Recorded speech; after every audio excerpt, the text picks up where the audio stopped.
بسم اللہ الرحمن الرحیم۔ مجید چاچا بڑے خوش تھے کہ آخر کار 30 سال پردیس کاٹ کر اب وہ ہمیشہ کے لیے پاکستان واپس جا رہے تھے۔ ہر کسی سے گلے مل رہے تھے، ان کے چہرے پر خوشی نمایاں تھی۔ میں بھی پردیسی ہوں، مجھے 15 سال ہوئے۔ ان کو دیکھ کر مجھے بھی خیال آیا کہ ایک دن میں بھی ہمیشہ کے لیے پردیس چھوڑ دوں گا، مگر فی الحال مجید چاچا کی خوشیوں میں سے ہی خوشیاں بانٹ رہا تھا۔ ساری رات مجید چاچا نے خوشی سے جاگ کر گزاری۔ اگلی صبح انہیں ایئرپورٹ چھوڑا اور واپس آ گیا۔ میں اپنے کام کاج میں لگ گیا اور مجید چاچا پاکستان پہنچ گئے۔ خیریت دریافت کرنے کے لیے فون کیا، انہیں خوش پایا، دل کو اور بھی تسلی ہو گئی۔ ہفتہ بھی نہ گزرا تھا کہ میں آفس سے گھر آیا، دیکھتا ہوں مجید چاچا بیٹھے ہوئے ہیں، چہرہ مرجھایا ہوا، کندھے جھکے ہوئے۔ میں نے حیران ہو کر پوچھا، چاچا آپ یہاں کیسے؟ مجید چاچا نے اٹھ کر مجھے گلے لگایا اور دھاڑے مار مار کر رونے لگے۔ میں اتنا گھبرا گیا تھا کہ میرے ہاتھ پاؤں پھول گئے۔ میں نے چاچا کو زور سے گلے لگایا اور انہیں چپ کروانے کی کوشش کی۔ چاچا کے آنسو شاید پاکستان میں ہی خشک ہو چکے تھے۔ میں نے کھانا بنایا، مجید چاچا نماز پڑھنے لگ گئے۔ کھانے سے فارغ ہو کر میں نے دریافت کیا، چاچا بتائیں تو صحیح ہوا کیا ہے؟ چاچا نے بتایا کہ ان کے 3 بیٹے 2 بیٹیاں ہیں۔ دونوں بیٹیوں کی شادی یہاں رہ کر ہی کر دی تھی۔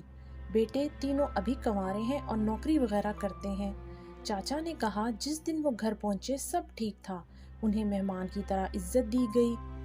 2 دن بعد ہی ایک بیٹے کو رات سے دیر گھر آنے کی وجہ سے ذرا سا ڈانٹ دیا تو جواب میں بیٹے نے کہا، آپ آئے ہیں تو عزت سے رہیں، زیادہ تحقیقات نہ کیا کریں کہ میں کہاں جا رہا ہوں، کہاں سے آ رہا ہوں۔ چاچا خاموش ہو گئے۔ اگلے روز چاچا نے خود ہی اس بیٹے کو پاس بٹھا کر اس سے معذرت کی اور اس کا موڈ ٹھیک کیا۔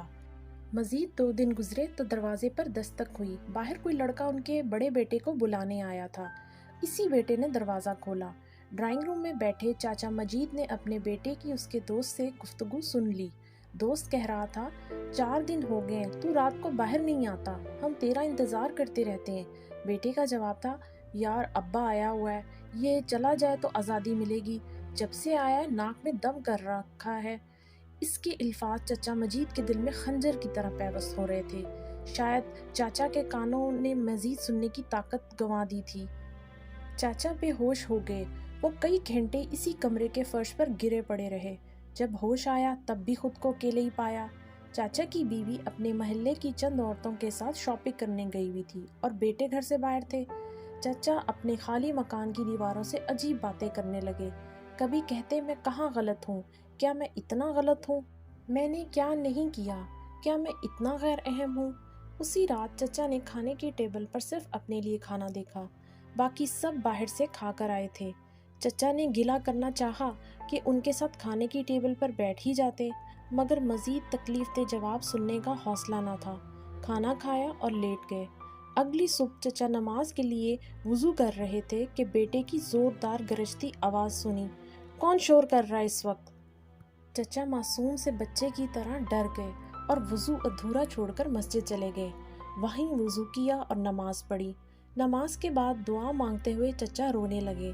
تبھی امام مسجد نے پوچھا، چچا کو کیا ہوا بڑے میاں، روتے کیوں ہو؟ چچا نے سارا ماجرا بیان کیا اور امام صاحب سے پوچھا کہ آپ ہی بتائیں مجھے اب کیا کرنا چاہیے؟ امام صاحب جو بہت بزرگ تھے فرمانے لگے، اب تو کچھ نہیں کر سکتے سوائے برداشت کے یا ان کے لیے ہدایت کی دعا کرنے کے۔ جو وقت تیرے بچوں کی تربیت کا تھا وہ تو نے پردیس میں گزار دیا، اب وہ بچے نہیں رہے، جس طرح کی انہیں پرورش ملی وہ ویسے ہی بن چکے ہیں، اب یا برداشت کر یا ان سے الگ ہو کر کہیں اور رہ لے۔ چچا واپس گھر آئے، بیوی سے تمام حال بیان کیا۔ بیوی نے بھی کہہ دیا، میں تو پہلے ہی کہتی تھی، واپس آ کر کیا کرو گے؟ وہاں تو پھر نوکری تھی، پیسہ تھا، یہاں فارغ رہ کر بچوں سے تانے ہی سننے ہیں۔ چچا کو اپنی کانوں پر تیسری بار یقین نہ آیا کہ یہ ان کا وہم ہے یا کوئی ڈراؤنا خواب یا کڑوی حقیقت۔ غرض چچا نے بینک میں رکھی ہوئی رقم سے واپسی کا ٹکٹ خریدا اور بنا کسی کو بتائے وہ اپنے گھر کے دروازے کو چوم کر یہ کہتے ہوئے نکلے کہ اے میرے وہم کہ تو میرا گھر ہے، میں تجھ میں تو رہنا چاہتا ہوں پر وہم میں نہیں۔